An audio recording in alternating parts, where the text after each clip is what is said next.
The BRICS trade alliance doubles in size. Brazil, Russia, China, India, and South Africa have been joined by 5 more countries.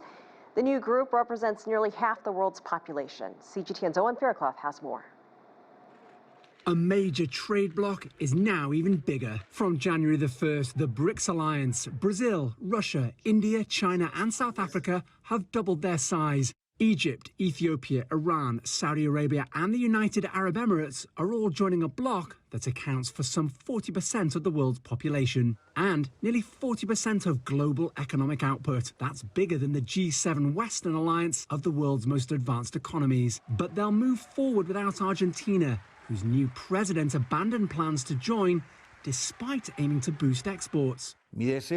My wish for this new year is that the political leadership abandons its ideological blindness and personal interests and rises to the occasion to be able to advance quickly the changes that the country needs.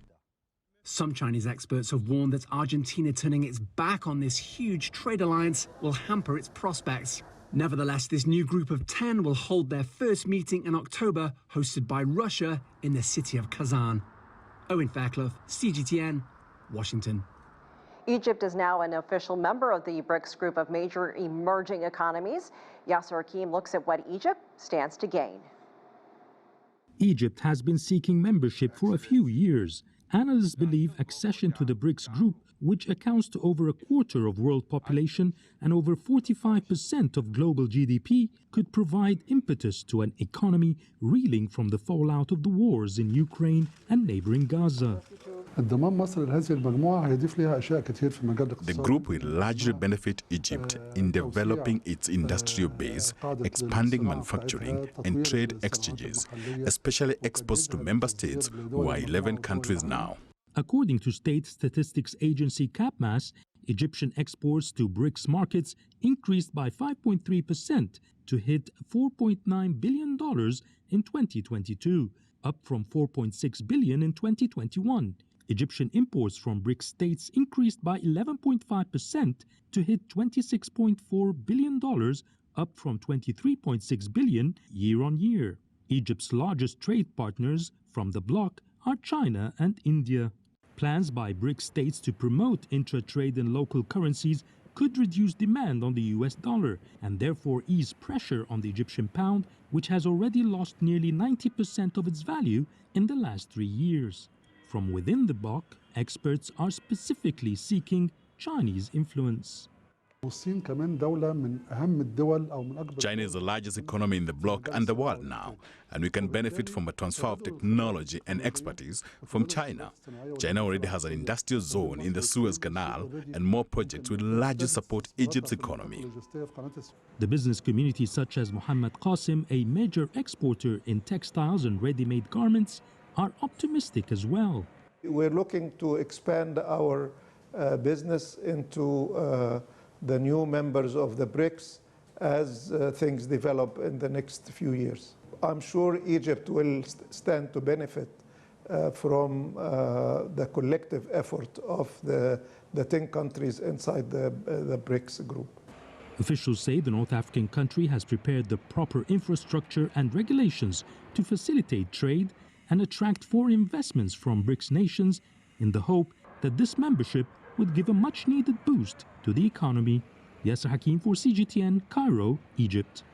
To discuss Egypt's membership to the BRICS bloc, I'm joined now by Sourabh Gupta, a senior Asia-Pacific International Relations Policy Specialist at the Institute for China-America Studies. Great to see you and Happy New Year, Sourabh. Happy New Year, Elaine. Happy New Year. Well, first of all, let's talk about the significance of this BRICS expansion. It's been talked about for quite some time, but it's finally here.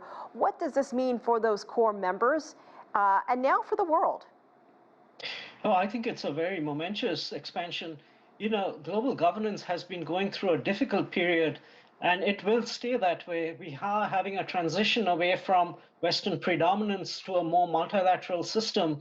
And for that conversation at the big multilateral table, for a fairer conversation, it's imperative that the other parts of the world also participate in that conversation, and the BRICS countries as a group can add value by bringing their interests and including the right to development to that table so that when global governance is reformed, that it can be more inclusive and be more participative.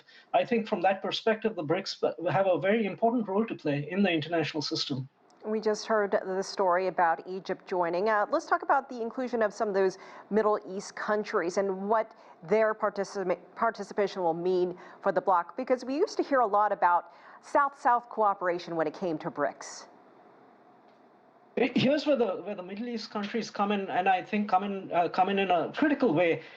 We know that some of these Middle East countries obviously have a lot of fossil fuel assets, but they also have a lot of critical mineral assets, which are going to be very important in the green transition, which is underway and will be underway for decades. And they provide an opportunity to have end-to-end supply chains which run from many of the Middle East countries through many of the more industrialized developing countries like China, like India, maybe even Brazil. And I think they can become really weighty players, powerful players during this green transition that will happen, and its commercialization. We must also understand that the Muslim countries are underrepresented in the global multilateral system, and to the extent that they have a more powerful voice within BRICS will also add to their representation and pursuit and pushing their interests forward, which I think is very important too. We just saw this leadership change in Argentina. Argentina previously was looking to join, but now that has changed. Is Argentina too troubled economically? We have this new president, Javier Milei. Does he just want to focus on domestic issues? And do you think we could see another Latin American country enter the fold? On Argentina, it has had economic difficulties for quite some time, so I wouldn't put down to at this point of time per se. But we do have a president who is, let's just say, not really the mainstream type of president anywhere. And that's why this is a fairly extreme decision taken by what might or might not be an erratic president. But it is a sovereign right of the country to choose, and they have chosen such. My view would be to keep Argentina's option open down the line when there is a different, Argentina will have a different president and a more mainstream president and will be welcomed in.